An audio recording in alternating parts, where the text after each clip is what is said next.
Sounds good. All right, I'll take care of that then.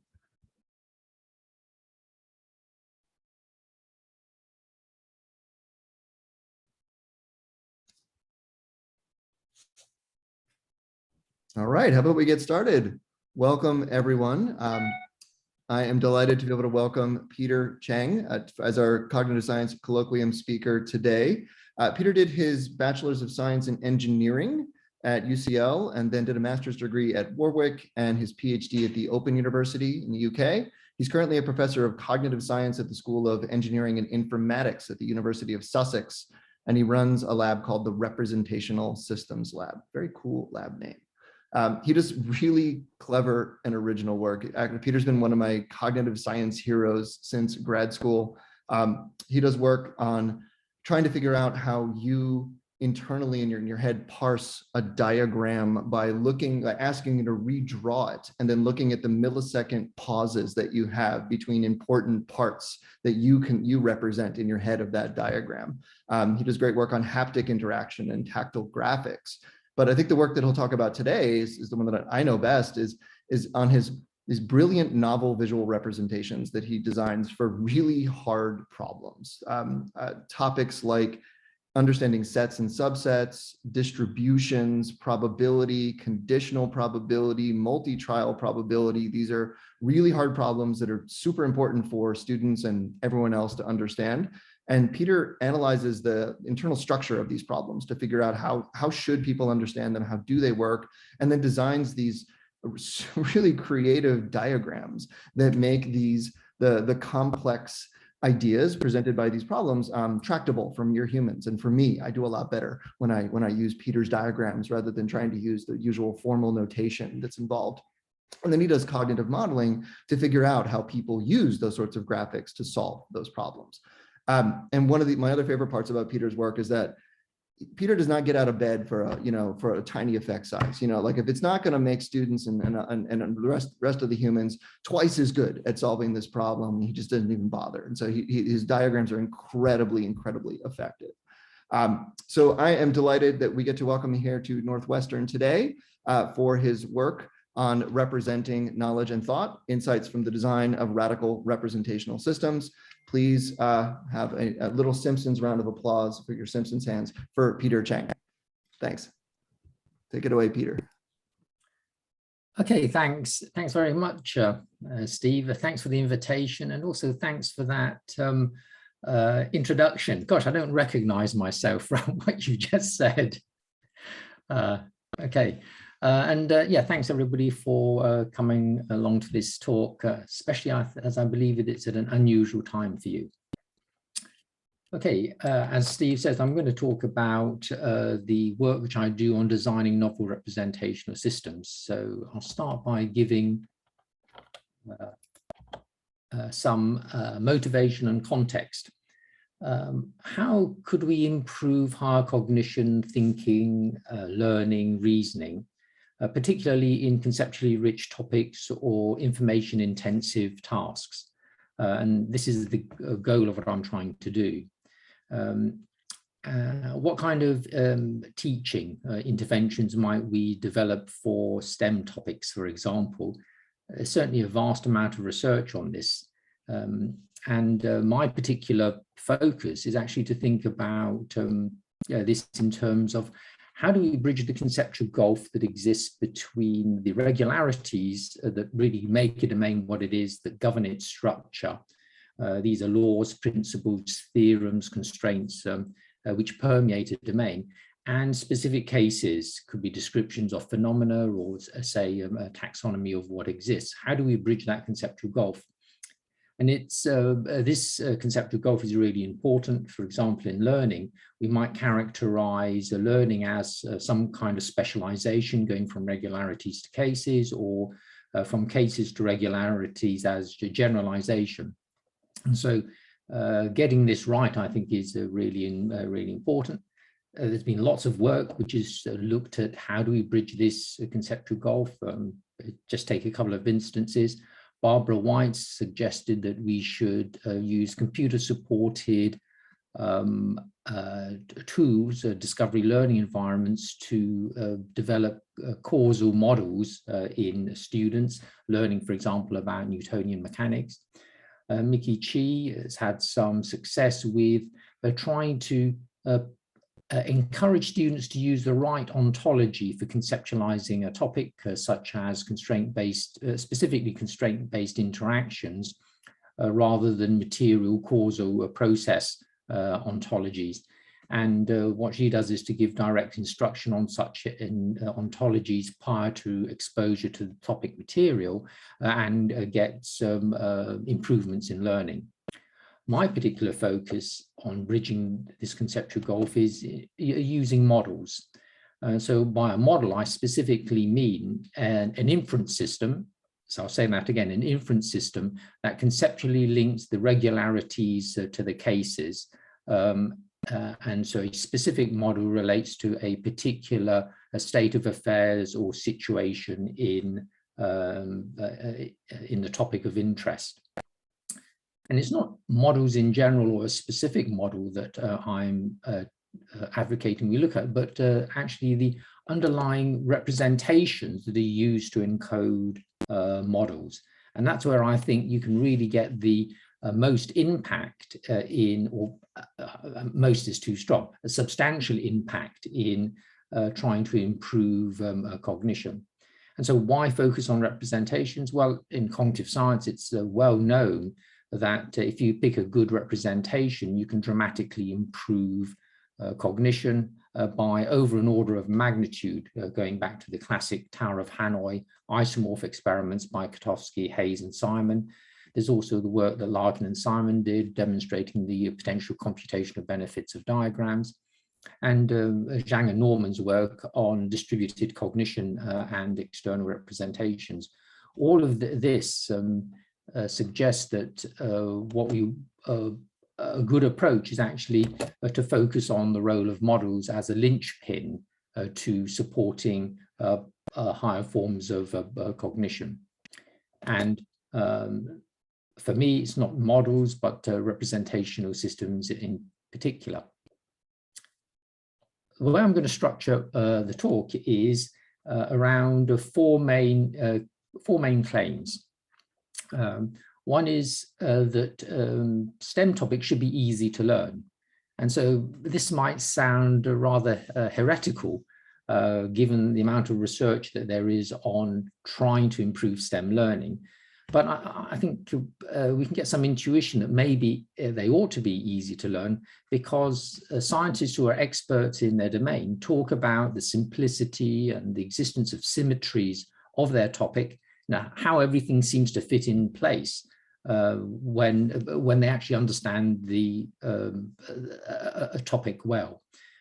Some scientists even talk of the beauty in their domain. And so this is perhaps not a surprise, given that work, for example, by Chi and Larkin on the nature of expertise shows that experts encode knowledge in terms of domain principles.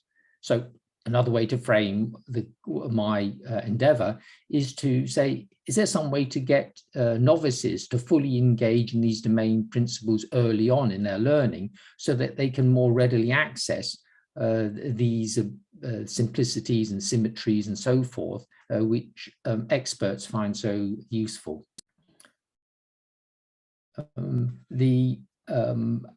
And as Steve said in his introduction, I think it's possible to actually get a factor of 2 improvement in problem solving and learning if you design an effective representation. And next claim is that there are certain key properties, semantic transparency and syntactic plasticity, as I call them, which are necessary for effective representations for complex conceptual domains. And I'll end with some reflection on what is the nature of this endeavor, which I'm trying to engage in when designing novel representations, and perhaps is actually best viewed as some form of knowledge of recodification. Before I really start, let me also give you a cognitive health warning. I'm going to be showing you lots of novel visualizations, and usually each introducing each one takes a talk in itself. So I'll be going through them very quickly. I don't expect you, and I don't want you to try and understand them just with a few slides that I show you, but it's the underlying message that these novel representations compared with their conventional representations used for a particular topic that I want you really to focus on. Okay, so let's start by trying to show that STEM topics should be easy to learn, and we might readily expect, realistically expect, a factor of 2 improvement in problem solving and learning. And this is my favorite example of a problem where I've designed a new representation. This is a light bulb problem. 2 light bulbs connected in series, connected to one, in parallel, connected to one in series. So what's the relative brightness when it's working normally? And if we unscrew light bulb A, what will happen to their relative brightnesses? So here we have an electric circuit. A and B are dim, equal brightness. C is much brighter than A and B. Let's unscrew A. Then B and C are equal brightness, but B is brighter and C is dimmer. And this is actually a pretty tricky problem to solve. So you might try and use the standard approach with the laws of electricity written in algebraic form. And this is an ideal solution which I've generated. And you can see there's really quite a lot of expressions you have to write and manipulations you have to make. And even when you've got all of the formulas down, working out exactly what the different brightnesses are before and after is also non-trivial. Okay? I've also tried to simplify this as much as possible by leaving out lots of intermediate steps. Okay? So you can imagine that even after quite extensive training on an algebraic traditional representational approach, students are going to struggle. This is the novel representation I invented some time ago for learning about electric circuits, AVAL diagrams for amps, volts, ohms, and watts. And what this diagram does is actually to capture, using rectangles, the electrical properties of individual components. The height is the voltage, the width is the current, the slope of the gradient, the slope of the diagonal is the resistance, and the overall area is power. And so that neatly captures in the geometric structure of rectangles the power law and Ohm's law. Okay? So also Kirchhoff's laws are captured here in terms of the stacking side by side for series, for parallel, and the stacking vertically for series resistors. And this captures the idea implicit in Kirchhoff's laws that the current and voltage are conserved. So a valid AVAL diagram is one where all of the rectangles for the components don't overlap and there are no gaps. And so it's a quick check if you've got a valid solution. So you can see that the brightness of the bulbs beforehand and after is much less for A and B, brighter for C. And notice here that what determines the size of these rectangles is the gradient is constant, assuming that all the light bulbs are identical. Let's unscrew light bulb A.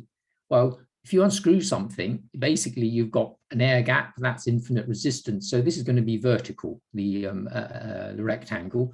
And so we have that vertical rectangle. And then the solution to the problem is simply a matter of juggling the other 2 rectangles so that the overall voltage is maintained, assuming an ideal circuit, and that the diagonals of the gradients of the diagonals are also maintained. And we can see that in that case, the power is equal, hence the brightness is equal, and B is brighter after and C is dimmer after. Now, I've only in a few minutes explained this system. You can model much more complex circuits with this. And we've given this system using traditional pen and paper training materials over 100 minutes to students who know little about electricity. And they can generate solutions to this electric circuit, this light bulb problem relatively easily. So most of our students manage to do this with, and so this is a typical solution, not even one of the best solutions. Okay. We also had a control group of students learning the conventional algebraic based approach based on standard textbooks, and they were unable to solve this problem or even really get started. This is the best solution for the light bulb problem, which we got from the students who received the same duration of training with an algebraic approach. And although there's some formulas are written, basically it's a verbal reasoning is used. And although it's extremely long-winded and the student gets the right answer, some of the reasoning really is not correct if you read the transcript in detail. If you have a look at some of the transfer problems, this is the hardest transfer problem. What's the resistance of this cube of resistors? This is the correct solution, and this is the best solution that we got from one of the participants. And many of the participants managed to generate solutions which, although not completely correct, were perhaps even halfway to this solution. Whereas none of the participants in the control group who had learned using the algebraic approach were even able to start. One person wrote half an equation and gave up. So that's one example of how it's possible to dramatically transform problem solving and learning in a topic. And I think it's realistic to argue for a factor of 2 improvements. Is this a general claim? Well, what I want to do in the next few minutes is actually to quickly show you the range of representations that we've done similar things with in order to essentially replicate this result. My general approach to this work is to try and get is not just to invent good techniques to improve problem solving and learning, but actually understand the nature of representational systems. And by designing these novel representations, it's actually it's possible to explore different questions about the nature of representations. And by having very different representations, I can really get a good theoretical and empirical handle on some of these questions, which are much harder to answer if you're just comparing different kinds of conventional representations.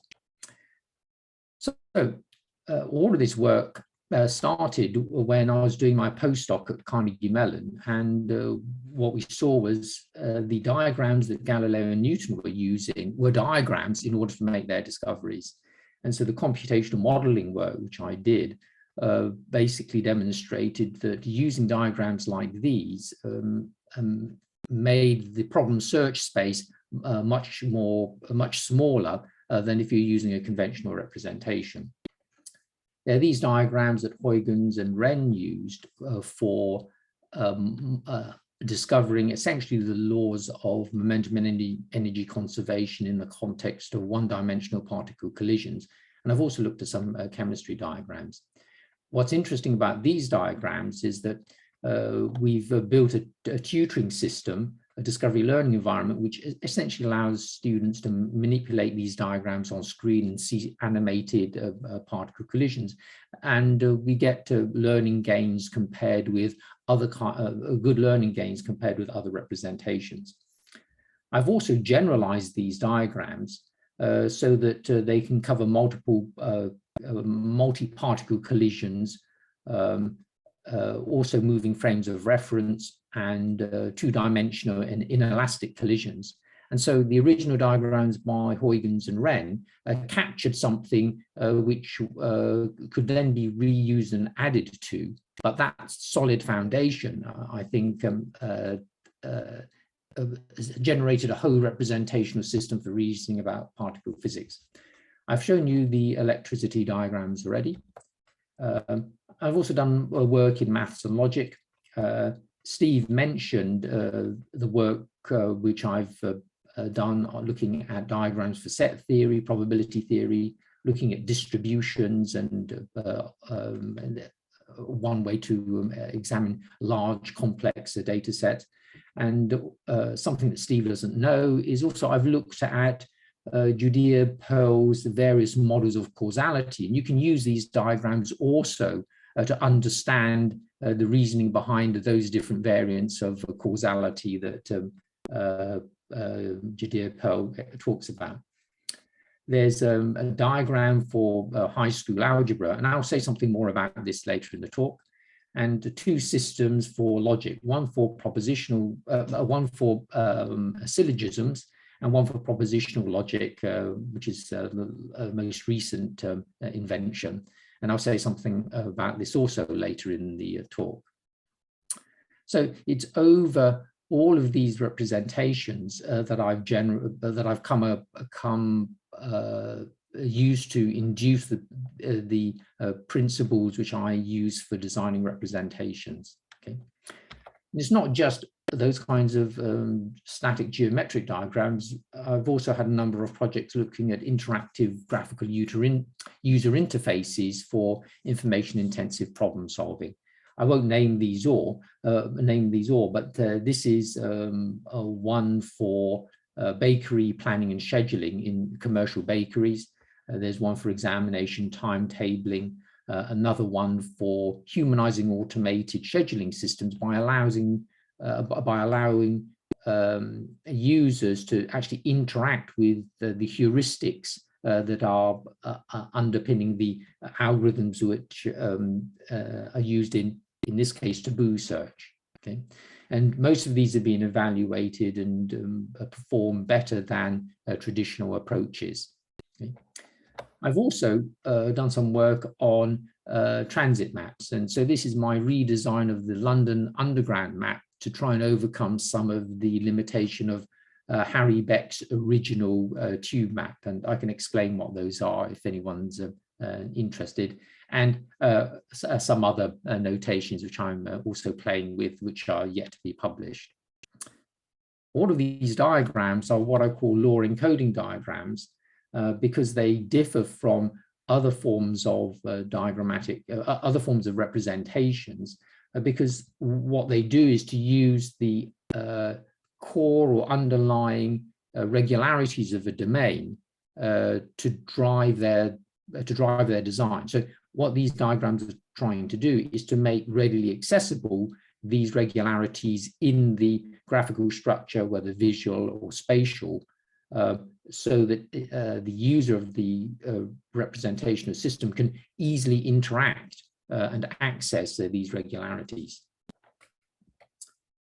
Okay, next what I want to do is say, well, one of the reasons why STEM topics are difficult to use and to learn is that conventional representations are incoherent largely. And from that, we can start to think about what makes an effective representation. And I'll say something about what I mean by semantic transparency and syntactic plasticity. So let me have a drink and let you look at this diagram. This is my network diagram for algebraic equations. And so here we have a standard algebraic equation. It's actually a little bit more than what you might get at school because it includes imaginary numbers as well. Okay. And what I've tried to do is to redesign the standard notation so that this new notation, the handy diagram, is much more systematic and coherent. So there's lots of ways when you really start to look at it, why the algebraic notation is really incoherent.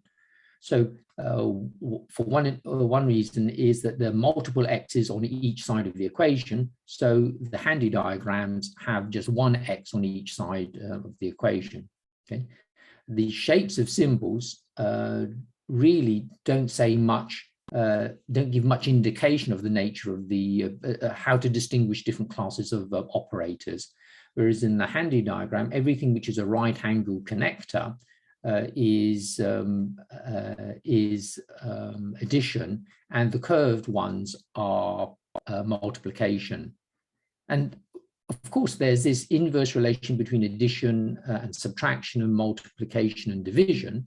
And so that's certainly not really projected by the shape of the symbols in the algebraic approach, whereas putting a bar across the right angle connector or bar across the curve connector gives us subtraction and division. So there's this consistency which is built in.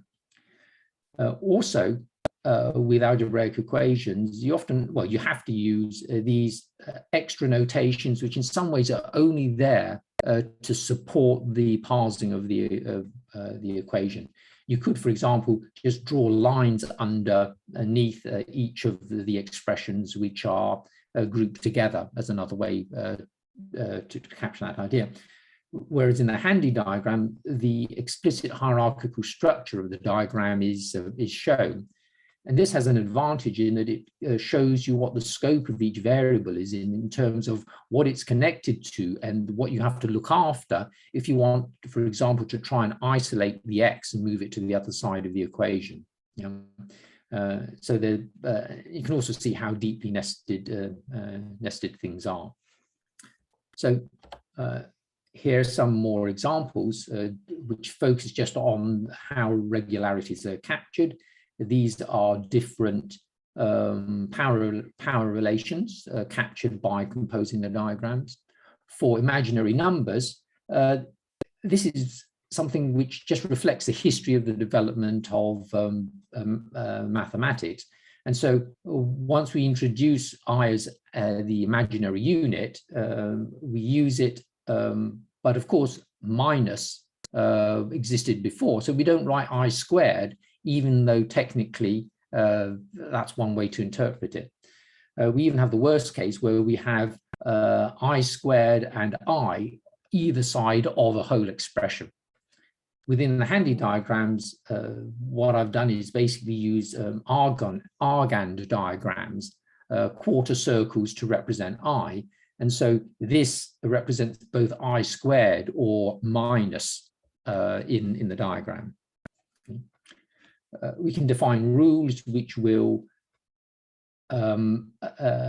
basically allow us to rewrite diagrams to express equivalences in mathematically. And so this is the distributive law as a handy diagram.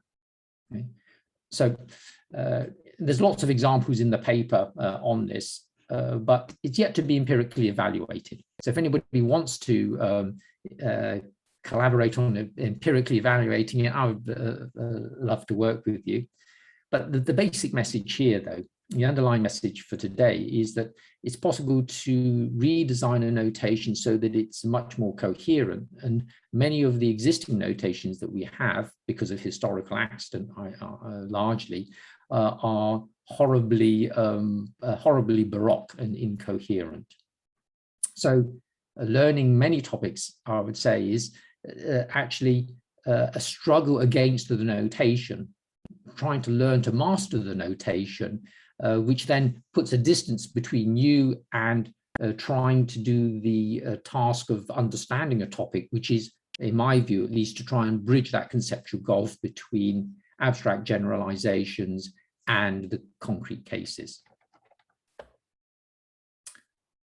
So we can represent this idea of semantic transparency as basically if we can identify classes of core concepts within a topic. So for example, here we have, say, representing the relation between the properties in an electric circuit, and these are representing the network structure of the electric circuit. If you can have essentially one-to-one mappings to icons or relations in the representation, then that gives you a degree of semantic coherence. And this idea is one I've certainly not come up with. Coringer, Barbara Tversky, James Moody, and others are have certainly talked about this under the terms such as well matched to meaning or isomorphic mappings of symbols and concepts. But me being me, I've taken this to an extreme and say we really want to do this not just at the base level of what the symbols mean, but at successive levels in the hierarchy of encoding relations and then sets of relations. And so each of these rectangles represents a particular representational format, which might, in the electricity example, be a rectangle which integrates coherently the electrical properties. And then we also want an overarching interpretive scheme that sets everything into the same overarching context. And so for the electricity diagrams, that's the idea that everything is essentially one of these eval diagrams, no matter what granularity you're at. And so that you can grow and you can reinterpret everything under the same interpretive scheme. And it's this, I think, that underpins what makes an effective representation.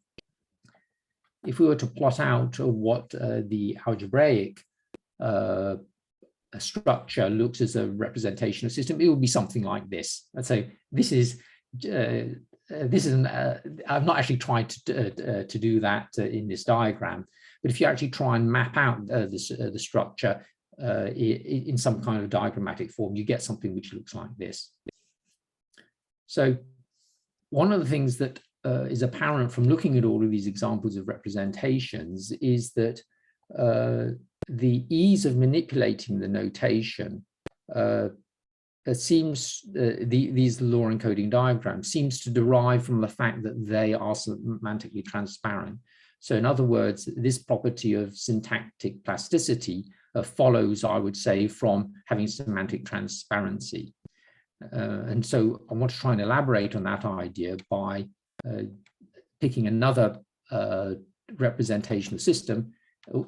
This time, the probability space diagrams for probability theory. And so these diagrams, this is the basic definition of what we have. We have a probability space where all of the bits of the diagram must be drawn, so you can't extend beyond.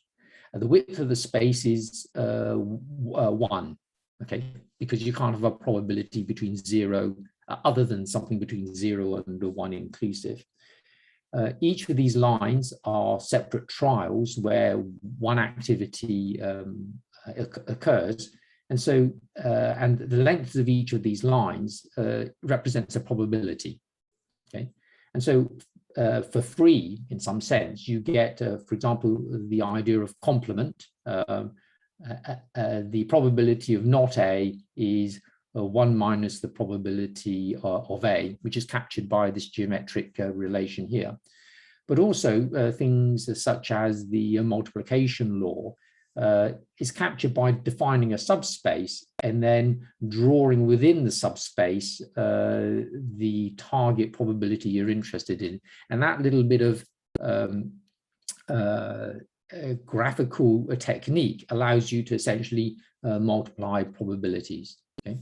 You can also express whether things are independent or not by whether or not they overlap either within one of these trials or between trials. So that's a general idea of these. And these diagrams, you can make them much more complex. You can try and make them concrete by building a little a bagatelle-like toy in order to show what happens as you throw a die and get different properties. But these diagrams can be used to solve all sorts of probability problems. Not all, but a great many. And so to demonstrate how you could actually draw these diagrams and how the semantic transparency flows into the syntactic plasticity, I'm going to show you an example using the Monty-Hoare dilemma. If all of you were live, I would now get you to show your hands to say who knows this problem. Okay, maybe you can do it digitally. Okay, for those of you who don't, this is a notorious problem. Basically, what we have is 3 doors during a game show, and the contestant, the player, is asked to to choose one door. Okay, to choose one door. Okay, it's not opened, but the player knows that there is a prize, valuable prize behind one door and a dummy prize behind 2 others. Okay. The host, Monty Hall, opens a door and reveals the prize. So the dilemma is, what should the player do? Should they swap or should they stick? And it seems intuitively obvious that, well, choosing to switch at this point makes no difference. It's a 50-50 chance, right? So the solution to this, let me just say that this is a notorious problem which has been the subject of much controversy, and many a mathematician have had their reputations bruised by trying to explain this and giving an incorrect explanation. So the solution with a probability space diagram looks like this, where we define the probability space, okay, and we simply model what's happening in the situation. So the player has to make an initial choice of one of the doors, and it could be any one of the 3 doors. We're not opening the door, so we don't know what's behind the doors. Okay. The host then opens one of the doors in order to reveal a dummy. Well, if the player chose the door with the dummy prize behind it, the host must open the other door with the dummy. And similarly, if the player had chosen the other dummy door, the host must open the corresponding other door for the dummy. If the hand is on the prize door, well, the host could, of course, pick either of those 2 other doors at random, say. So if the player sticks, well, the host opening a door doesn't actually affect what the player has done when if they stick. So if they put their hand on dummy door 1, dummy door 1 is open and it's a dummy prize. And so if they put their hand on the prize door initially and don't change, then they get the prize. Okay, so this is a 1/3 probability. Now, the key question is, what about switching?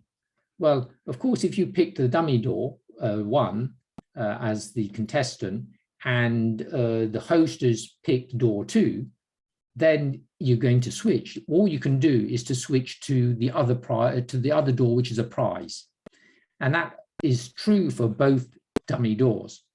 Whereas if your hand was originally on the prize door, then if the host opened dummy door 1, then you would switch to dummy door 2, and similarly for the other door. So what this shows is that the probability of winning the prize if you switch is 2/3. So it's always worth switching in these situations, in this situation. So this problem is difficult, and this diagram actually gives some explanation of why it's difficult, because you're reasoning through disjunctions, and it's well known in cognitive psychology that reasoning through disjunctions is difficult, and you increase the number of disjunctions as you're going along. There are also interactions between what the host does and what the player does through the diagram, which makes the interpretation of the situation more complex, and the absolute probabilities change because of those interactions. And that's why we get this counterintuitive 2/3 probability, I would say. And you can explain this by using the diagram. Okay. Okay, so we've done experiments using these diagrams, which are similar to the experiment we did with the AVAR diagrams, and after 100 minutes of instruction, it's possible to come up with solution to quite difficult problems in probability, and compared with the participants in a control group using a traditional approach to learning, they do much worse. of course, we don't give a problem quite so hard as the Monty Hall problem.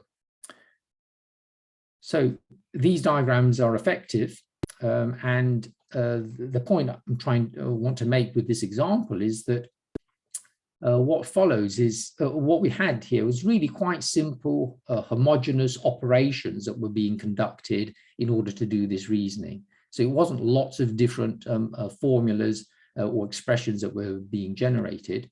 So what I mean by syntactic plasticity is having a representation that has simple operators rather than complex ones. So it's really just drawing lines and partitioning up the space and looking at connections between things.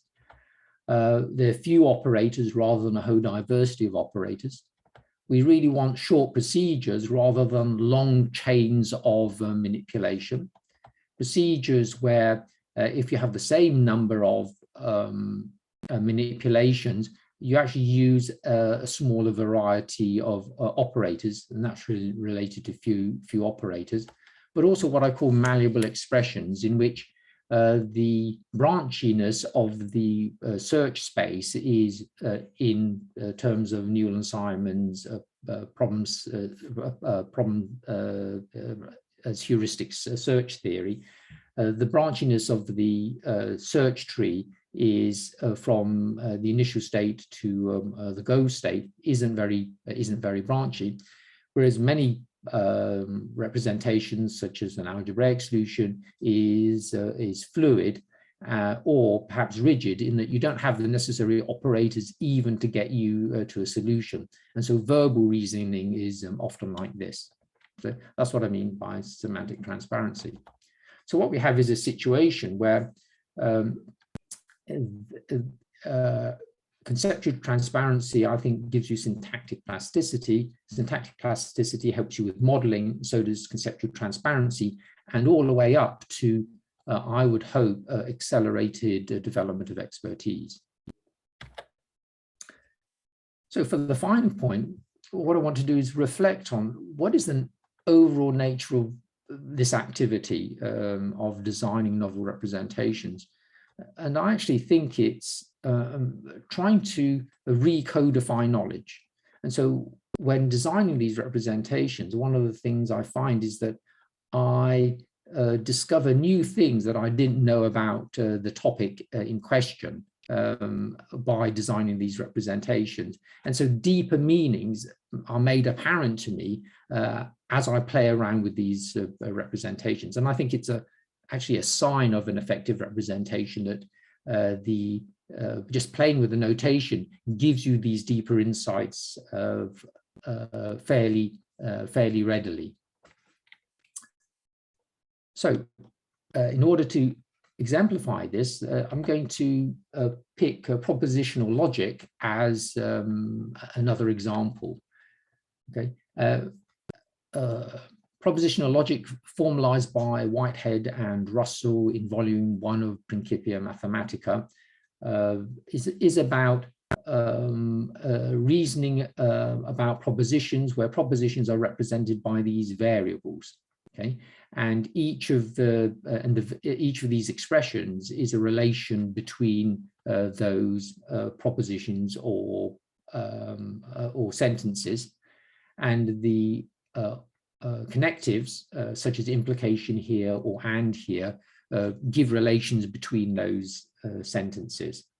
So if you're learning propositional logic, a lot of it is based on developing proofs like this. So we have a premise and we want to get to this conclusion. And we do so by applying the rules of inference, valid laws of inference, in order to try and deduce the conclusion from the premise. Okay? And so you may well spend weeks and weeks playing around with these formulae, these proofs, in order to try and understand, well, in order to learn how to do this.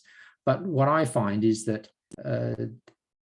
students don't really have a good understanding of what propositional logic is really about. Okay, why is it that certain kinds of inferences are valid and not others? And what's the nature of these connectives anyway? What's it all got to do with validity?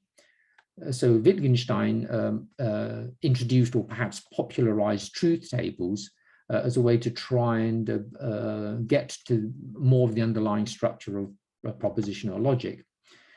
What underpins propositional logic is the idea that, okay, let me just explain a bit more about the truth table. So what we have is the various variables for sentences, the premise and the conclusion.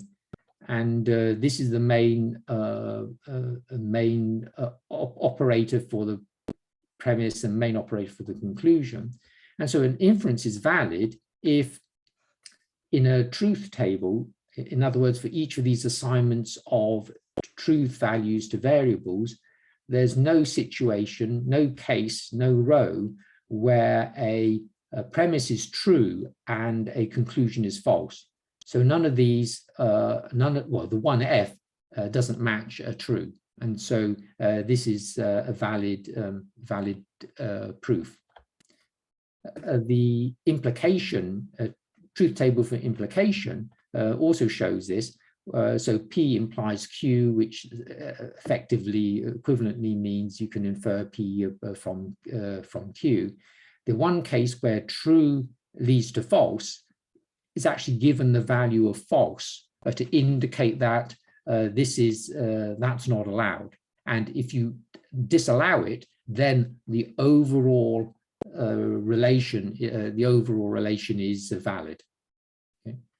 So what the truth diagrams do is to try and integrate both the traditional sentential expressions about logic used in proofs and truth tables in diagrams which look like this. So I labeled the diagrams with the standard sentential notation, but this is just a label. This doesn't take any part in the operation of the system. What we have is variables P and Q, where you can assign truth values by putting marks through each of these dots, okay? True for at the top, false for at the bottom. And so here we have assigned connectors between these truth values, which then give the relations, okay? So a solid line is what I call a truth line, and a feint is represents assigning false to this assignment of variables.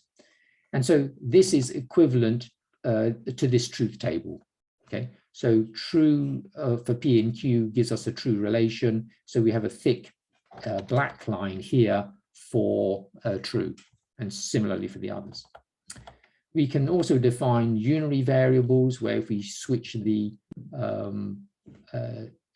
tines and feints around, we get negation. We can define ternary, quaternary relations as well. And all I've done is to separate out true and false just so that they're a bit more readable. Okay. So for basically, you can assign different styles of these lines, the tines and feints, to all of the different lines in a truth diagram. In one of these truth diagrams, here we have the 16 binary truth diagrams. One of the things that you noticed is if you pick out the important relations in propositional logic, such as conjunction, disjunction, by implication, implication, tautology, they all have neat patterns, okay, recognizable patterns. So this Z shape for implication, as I'll explain in a moment, is really quite important. But these are memorable, and you could use each one of these little diagrams to replace the expression in a standard formula-based proof. And so thus have truth tables built into a standard proof. Okay. I can't go into the details here, but there's a lot more which is of interest in this diagram. So we can actually take each one of these pairs of diagrams as a premise and a conclusion, okay?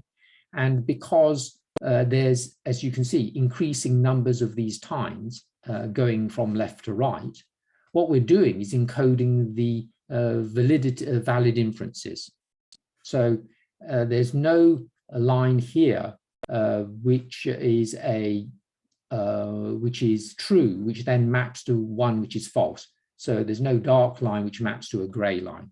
Okay, and so we can see here that P and Q implies P. So that's the law of so the inference rule for conjunction elimination. And here we have the rule for conjunction for disjunction introduction. Okay, because we've introduced more of these times, and that's valid. Okay. We can generalize this diagram even further, replace these these relation diagrams with inferences. Okay, and you just have to trust me on this or go and read the paper. If you then generalize it further so that each one of these diagrams represents all possible expressions, in other words, what I call meta-truth diagrams, you basically get a diagram which looks like this, that allows you to have a form of completeness proof based on maintaining these increasing numbers of times. So this is a really quite a different way of demonstrating completeness, which also gives you a flavor of what is actually happening in and hidden in all of those traditional proofs that are done using sentential logic. Okay. There are other irregularities in this system. The Z pattern, or Z pattern, should I say, is pops up everywhere. And so in order to make combine together truth diagrams to get more complex expressions, so using the operators as connectives, there's basically this kind of structure which I've introduced, which allows you to do that. And for the implication, that's using the Z pattern again. Okay. For modus ponens, which is one of the most, perhaps arguably one of the most fundamental rules of inference, it was one of the two rules that Whitehead and Russell used for in Principia for all of their proofs. That also involves the Z pattern as one of the premises. Okay, and so does modus tollens as well, but the Z pattern, is used in a slightly different way.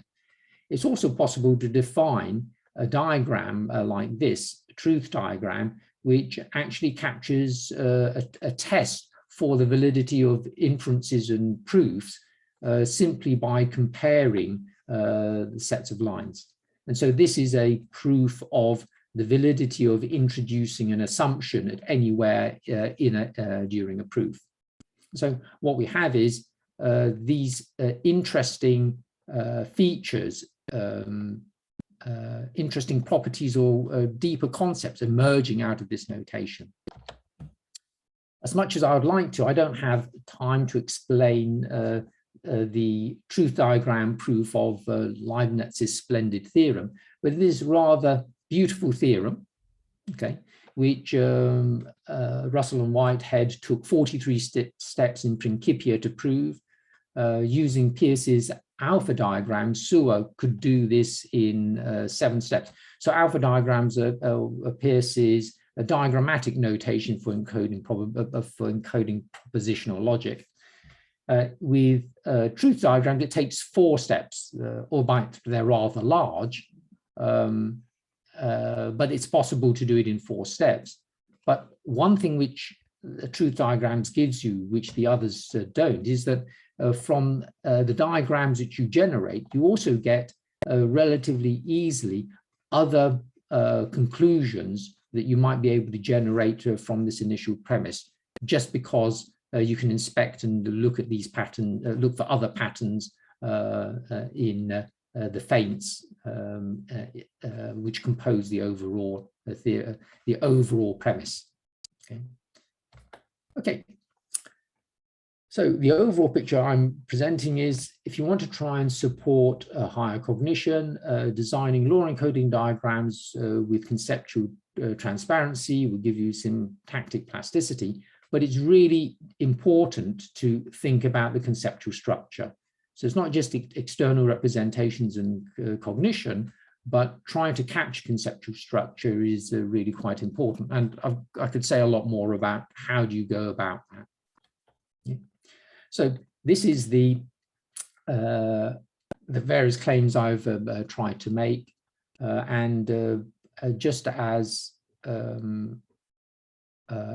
postscript, you might ask, and this is often a question that is asked, is it possible to do this systematically rather than just using the craft knowledge that you, Peter, have acquired over many years of doing this?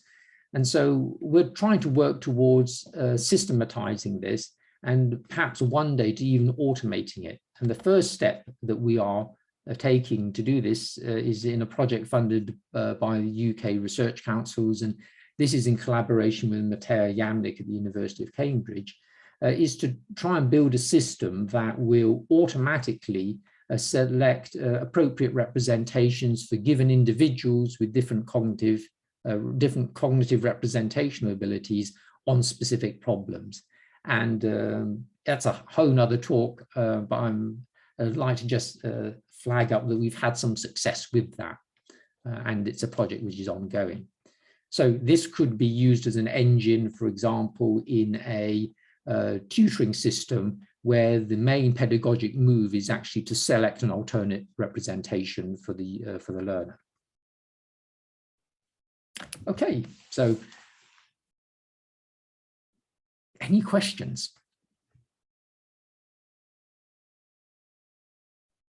Thank you so much, Peter, for a fantastic talk. We'll look for hands in the participant list for questions. I'll start us off while people brew on that. Peter, I cannot wait to read about the causal diagrams, and then also rep to rep. I was really excited to learn about both of those. My question starts with an exclamation. How dare you, sir? How dare you mention social dance notation and recipe diagrams and then not show us any? It sounds like they're embargoed, but maybe you can say a little bit about the background problem structure that you've outlined for those two. Okay, yes. So so these are both pretty well developed, but haven't been written up. Okay. And so that's why I've not actually shown anything. Yeah, so I'll just talk about the social dance notation. Okay. So there are existing notations for encoding bodily movement, and particularly dance, Laban and Benesch. I don't know if anybody knows them.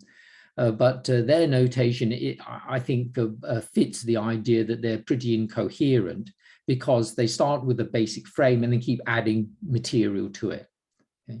So for the social dance notation, what I've done is, rather than take a representation which tries to show just using abstract iconic representations, or imagining that you're viewing somebody who is standing in front of you vertically, which much of Benesch and Laban do, my dance notation actually takes a planar view. So it's looking down, so that all of the natural regularities of where have you turned, what's your position relative to your partner, just comes free with space. Okay. Then what's encoded is altitude by different symbols, which roughly speaking is the darker the symbol, the higher you've put your arms. Okay. So that's the basic conceptual framework that captures it. And in addition to that, you can then add more layers, but in a way that's consistent. So adding arrows for movements and different size arrows for whole body movements, exchanging places, versus small circles over the top of those in order to show a spin whilst doing a change of place. Okay. And what's, for anybody who's learnt to dance, what's critical, especially if you're a lead, is the lead actions, the signals. Okay. And so including that in the notation is another one of these cluster of concepts, which is really important.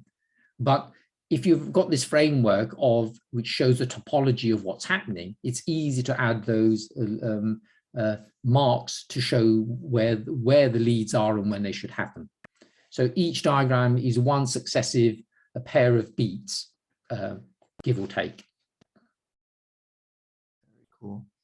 I nominate a 6 p.m. session at the Diagrams Conference at some point where you give a short talk on this, and then there's some live demonstration. Okay. Questions from Only folks? if I can find a willing partner. Oh no, everybody's got to do it. You got to give the talk, and then everybody in the audience has got to stand up. I think that's the way it has to work. Questions from other folks? I will ask one more in the meantime then. Peter, I wish I had these diagrams when I was in high school and college in all of my classes. I can feel the extreme difference in understanding. What's the major roadblock to getting them deployed? Is it that like this is the initial basic research, and then to get them actually out into the world and into the textbooks and into classrooms, it takes this enormous team of people to do these much broader scale studies in context? Okay, so there seems to be two questions there. One is demonstrating that they are effective compared with the existing notations is going to be important. I mean, before anybody's going to accept these, that work needs to be done. Okay.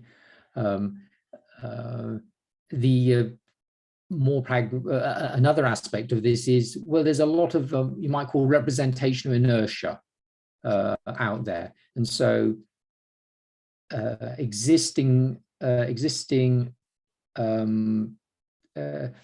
teachers know the notations they know, and they're expert at it, so it seems easy to them.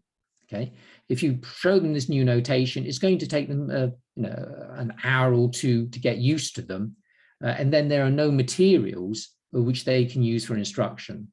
And so, and I've had a good friend say to me, these really work well. You could save hundreds, if not the tens of the thousands of hours of student time if you were to actually write textbooks built on them. But I don't have the time to actually write those textbooks. And I'm in talks like this, I'm always asking anybody who wants to collaborate on turning these into teaching materials. It could be web-based, or it could be a textbook or a chapter in a textbook. I'd be very happy to collaborate. So two answers for the price of one. We have a question from Jillian. Go for it. Hi, I was sort of interested. You mentioned that when you're designing these sort of diagrams and representations, that you frequently find yourself learning new things about the topic itself. I was wondering if there were any examples of that happening that you remembered that really stood out to you. Okay, so well, to take the propositional logic examples, yeah, I mean, most of what I just talked about were exactly that. The first draft of the paper for Journal of Language, Logic and Information, where the system was published, I didn't have this diagram. And one of the reviewers said, is there something which is like the square of opposition for syllogisms, for Aristotelian syllogisms, as a question that a reviewer just throws up. And so that made me immediately just try to rearrange these diagrams and I found basically this structure, which then immediately led on to the fact that, okay, what we have here is this idea about validity, basically increasing the number of these timelines, okay? And then what was missing from the first version of the paper was the demonstration of completeness of the diagrammatic system. And it was through that, through discovering this diagram, that I got the completeness proof. So that's one example.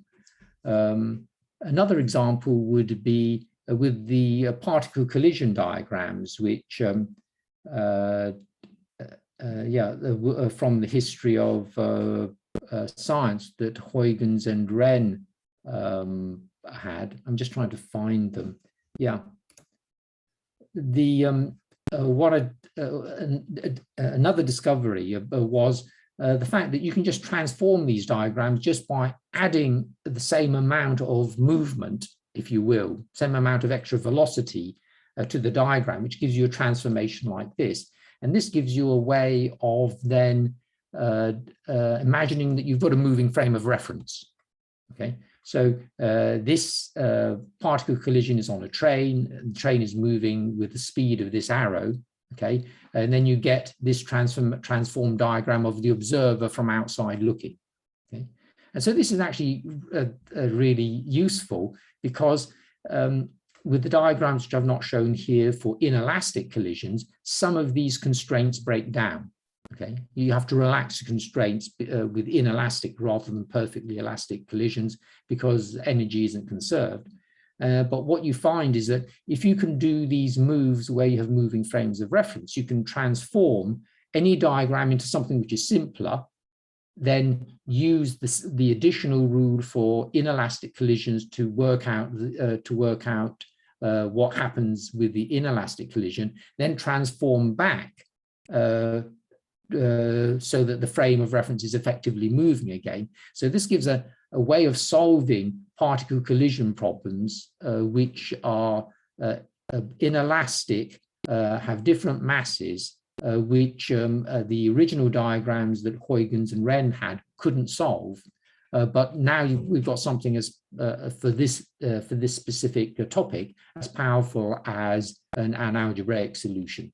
So that's another example of a discovery. Thank you so much. Other question? I'll be selfish then and ask, oh, unless Dedry had one. Please, Dedry. Oh, you're muted, Dedry.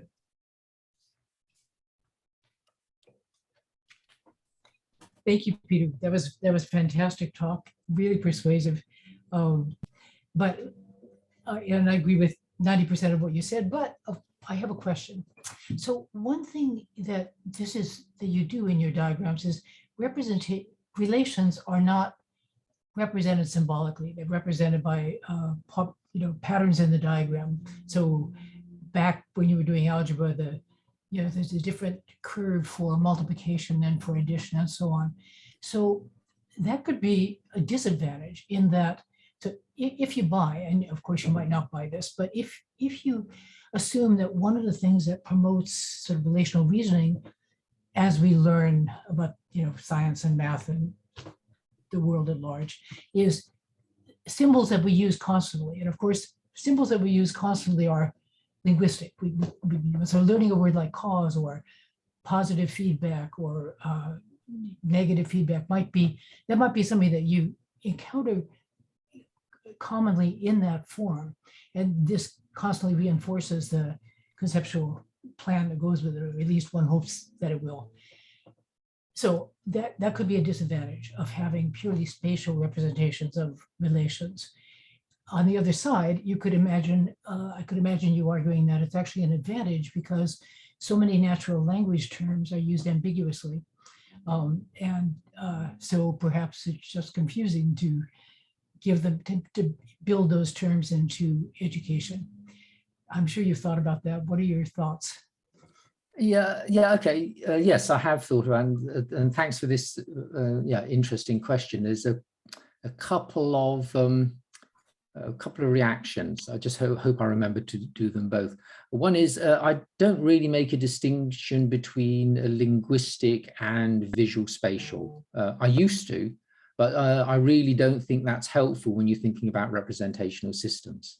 Okay, part of the justification is if learning is very much about chunking, well, you can chunk visual spatial structures as well as you can chunk symbolic structures. You might even argue that these are symbolic structures anyway, but okay, the linguistic symbolic structures. I would agree. Yeah, I mean, okay. sorry, just to interrupt for a second, I make the assumption, and this is not universally accepted, that visual and verbal conceptual structures may be the same once you actually understand them. I don't think we necessarily have to buy into two systems of representation. The advantage of the verbal form is frequency. Yes, you hear it all the time, which is a big deal conceptually, right? symbols that you hear a lot will become more accessible. That's just, one of the low-level facts of human cognition. And these symbols, in many ways that you use, are more specialized to the problems. Yes, and so this is one of the, I would say, a potential disadvantage of these diagrams is that they are highly specialized. But for work in that particular topic, then they're very effective. The question is then about will they generalize, and what happens if you want to then study after you've, for example, looked at learning probability theory with the PS diagrams. What about looking at distributions? Well, one of the things that has been very neat with these diagrams is that you can generalize it. Okay, so you can actually look at different shapes of distributions. There's ways of showing the equivalent of scatter plots or different kinds of testing situations using these diagrams. But also, if you look at the underlying structure of the PS diagrams, you've also got set theory there as well. And so there's a sense in which some of these are more general than just a specific topic. But still, it is somewhat constrained and limited in that it's not as powerful as algebra that can do anything. Okay, but then again, one of the things that we are looking at with this new rep-to-rep representation selection project is actually what the nature of interpretation is when it comes to diagrams. Okay, and one of the things that is now clear to us is that the interpretation can vary so much from moment to moment, even in an individual, let alone between individuals. Okay, so then how do you capture that structure of the interpretation and analyze it? And if I had more time, I wanted to put into the talk a modeling notation which I've got for trying to build interpretations of, for building models of interpretations. And from that, one of the things that we've realized is taking all sorts of diagrams, all sorts of representations, and trying to capture them using this modeling notation. What you see is that certain structures keep popping up. Okay, so idioms, if you wish. Okay, and so if you define the right kind of schemas, which are capturing certain basic conceptual structures, such as different quantity scales and tokens for individual quantities, plus then some way to relate those, then as you build models, for example, of these different kinds of representations about how they're interpreted, what you see is the same structures of these relations between these schemas. Okay, and so maybe there is an underlying generality to the use of any diagram where you're actually tapping into certain patterns which are fairly generic. So let me give you an example. So everyone's familiar with the Cartesian coordinate system for plotting line graphs, okay? But that's actually all over the show, yeah? 2D space, okay? But what 2D space, what Cartesian coordinates give you is just one variable and another variable, and they're orthogonal, and you've got ways of representing different quantities on them. But then if you then look at other kinds of representations, you also have two visual properties or spatial properties which are representing two orthogonal values, and it could be distance and color. And so if you then generalize to the idea that you actually have a two-dimensional space, that looks the same in this notation, this modeling notation. And so maybe there are these generic, we're calling them idioms at the moment, which would allow you to be reused and reused and reused. Okay. Very cool. So there's a hint of this there. We're officially transitioning to a discussion room, so I don't need to call on anybody, but so please, Uri, go for it. Yes. Thank you for a very interesting talk and a lot of really fascinating examples. I have two questions. and they're interrelated. The first question is just some curiosity about you mentioning something that you weren't able to give us a whole lecture on, but I'm wondering if you could give us a little bit of the outlines of how you might automatically generate representations that are appropriate for both a problem space and a particular learner. And I'm wondering if you could tell us a little bit about what the space of possible representations looks like that could be gotten from here. Is it in the world of diagrams entirely, or does it go beyond that? And also what inputs you would get from learners in order to be able to generate that. So that's question one. And the second question is, I'm wondering what's making you particularly focus on diagrams. Comes natural to me as being a computer scientist by training to think of code as another representational system, one that's pretty broad, maybe arguably broader even than algebra, but that also can give you different ways of reformulating some of this knowledge and content. And why the focus on diagrams? Okay, I'll answer the second question first. So yes, these are diagrams overtly, but then again, I don't make a distinction anymore between diagrammatic and sentential representations. I think at a low level, yes, you can make distinctions between whether you're using concatenation plus then rules of grammar to encode meaning, or whether you're using spatial relations, okay? But for any notation which is reasonably complex for a conceptually rich domain, you have both, okay? And so many of these notations have associated with them aspects which are sentential-like. So that's one thing I would say. But the reason why I focus a lot on diagrams is there is just such a huge vocabulary of ways of representing things. So you can use 2D space, you can use shape, you can use other visual properties. And so the design palette is just huge, okay? But just what we know from cognitive psychology, just our ability to use two-dimensional space is just extremely powerful, okay? So we get all sorts of inferences for free by laying things out in 2D space, okay? Which you don't have to then learn as grammatical rules, which you often do with linear sentential notations. So I suppose that's why I'm focusing on diagrams, okay? Your second question was, okay, what do you need in order to actually automatically generate these diagrams, these representations? Well, that's too big a question for me to answer. So I'm going to pick a slide which I would have presented had I had time. So thank you very much for this question. Okay.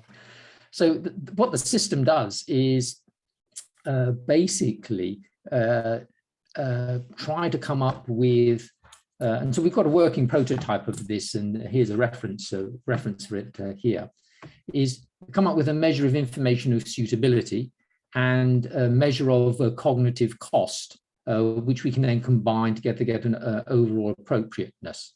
Okay? So the inputs to the system is going to be a set of descriptions of a representational system, okay? A description of a problem in one of those representations, okay? And then some notion of a correspondence set.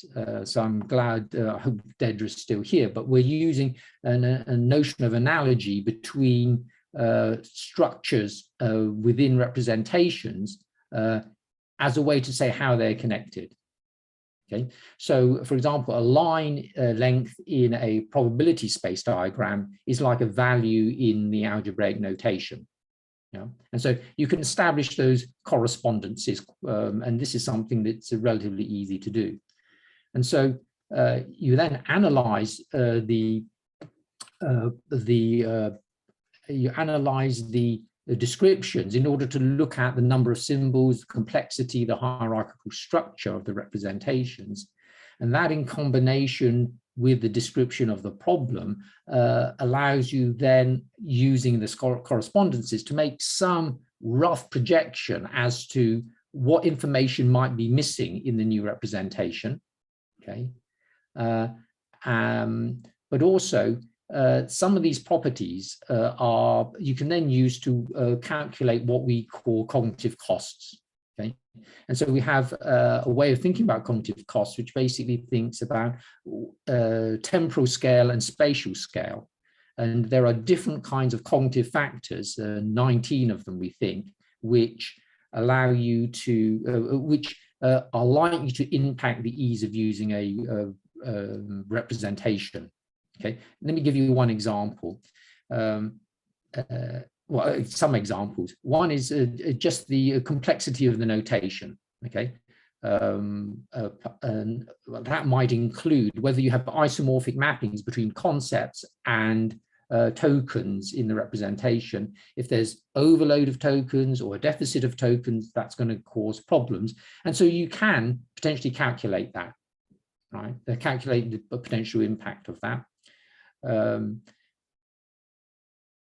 Another example is the quantity scales which you're using. So if there's a ratio scale or an interval scale or an ordinal scale or a nominal scale, in that order, that's the order of decreasing complexity or decreasing ability to make inferences. Okay, and so you might use that then as some measure of the difficulty of using a representation. Right? And so these are the kinds of things that we then combine at the moment in a bit of a hand wavy way in order to basically just have an engineering solution to try and calculate some estimate of the cognitive cost. And because we've got this framework of spatial scale and temporal scale, you can get some estimate of the likely impact of each one of these cognitive properties on the overall cost of using the representation. Okay. So that's a sketch of how we're going about this. Yeah. We do have experiments where we've actually taken the outputs of the system and compared it against judgments of people who know, experts on representations for, and this is in the domain of probability, and we get reasonable agreement between what the system produces and what the experts rate. Okay, but the key issue here, and this is something I'd like to have talked about a lot more in the talk, is how do you actually get these structures in the first place, the descriptions of the representation systems? And again, this relates to my answer to Dedra about how do you actually get an interpretation of a representation, okay, and then capture its structure so that you can then describe it for this system. And that's a part of the reason why we have why we've got this framework for this modeling language for trying to model interpretations of representations, because that's a first step towards building a tool that would allow us to try and capture from users what they think the structure of representations are that their users will be using. Yeah. And the research fellow on the project at the moment is trying to implement that framework at the moment. So it sketches a bit some of the ideas there. I hope that's enough. That was great. Thank you. Well, I'll leave the room open for anyone else that would like to chat, but otherwise, thank you very much, Peter. That was fantastic. And I will make sure. Thank you, everybody, for coming along. Just as a